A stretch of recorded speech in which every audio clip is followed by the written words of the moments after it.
नागपुरातल्या काँग्रेसच्या आढावा बैठकीत नाना पटोलेंना मुख्यमंत्री करण्याची मागणी झालेली आहे। पटोलेंनी मेहनत घेतली आहे, त्यामुळे त्यांना बक्षीस मिळायला हवंय असं विकास ठाकरे म्हणालेत। मुख्यमंत्रीपद मिळालं नाही तर हिसकावून घेऊ असंही विकास ठाकरेंनी म्हटलंय। तर पटोलेंना मुख्यमंत्री केल्याशिवाय स्वस्थ बसणार नाही असा पवित्रा लोंढेंनी घेतलेला आहे।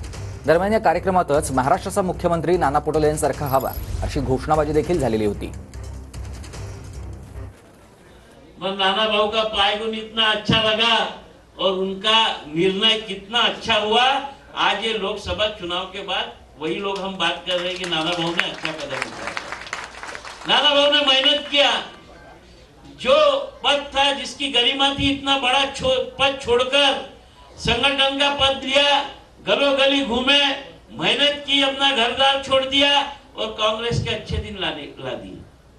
अब कांग्रेस के अच्छे दिन आएंगे, कांग्रेस के आमदार चुन के आएंगे तो उसका इनाम भी नाना भाऊ को मिलेगा, नहीं मिलेगा तो छीन के लेंगे दोस्तों विदर्भ वाले।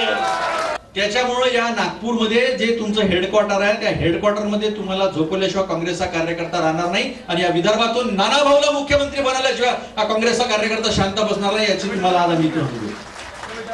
प्रत्येक पक्षाच्या कार्यकर्त्यांना नेत्यांना वाटतं की आपल्या पक्षाचा मुख्यमंत्री व्हावा हे स्वाभाविक आहे।